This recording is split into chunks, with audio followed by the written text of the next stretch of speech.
Artificial intelligence is taking over the world right now. Many organisations உங்களுக்கு பிடிக்குதோ இல்லையோ அவங்க வந்து ஆர்டிஃபிஷியல் இன்டெலிஜென்ஸை ட்ரை பண்ண போகிறாங்க. நிறைய யூஸ் கேசஸ் வச்சு ட்ரை பண்ண போகிறாங்க, நிறைய ஏஜென்ட்ஸ் வச்சு ட்ரை பண்ண போகிறாங்க. அதுக்கு நிறைய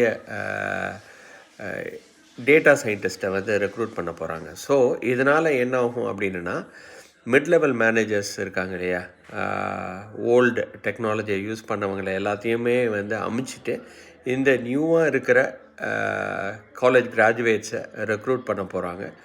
இதனால் மேசிவ் லே ஆஃப்ஸ் இங்கே யூஎஸ்லேருந்து நடந்துகிட்ருக்கு. இந்த யூஎஸ் வந்து இந்த மாதிரி நடந்துச்சு அப்படின்னா வந்து அதே இதுதான் இந்தியாலேயும் நடக்கும். So just be very careful.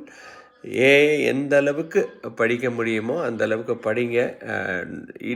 It is not going to replace immediately. அந்த 1 to 2 years வந்து இப்போது ட்ரை பண்ணுறதுனால அதுக்கு இன்வெஸ்ட் பண்ணணும் இல்லையா. அது இன்வெஸ்ட் பண்ணுறதுக்கு என்ன ஒரே ஆப்ஷன் இருக்குது அப்படின்னா வந்து ஹை லெவல் மேனேஜர்ஸ், அந்த mid level managers and high paid managers இருக்காங்க இல்லையா, அவங்கள ரிமூவ் பண்ண போகிறாங்க. ரிமூவ் பண்ணிவிட்டு இந்த ஏஐ இன்வெஸ்ட்மெண்ட்டை உள்ளே கொண்டு வர போகிறாங்க.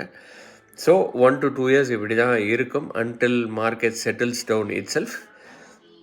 எந்த அளவுக்கு உங்களால் வந்து உங்களை அப்கிரேட் பண்ண முடியுமோ அப்கிரேட் பண்ணிக்கோங்க. This is the time for it. பழைய ஸ்கில் செட்டையே வச்சு திருப்பியும் அப்ளை பண்ணாதீங்க. நிறைய ஆன்லைன் வீடியோஸ் இருக்குது, நிறைய கோர்ஸேரால நிறைய ட்ரைனிங்ஸ் இருக்குது.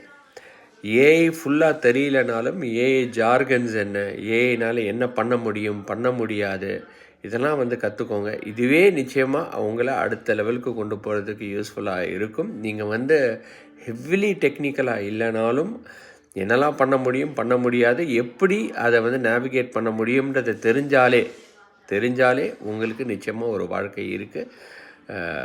அப்கிரேட்.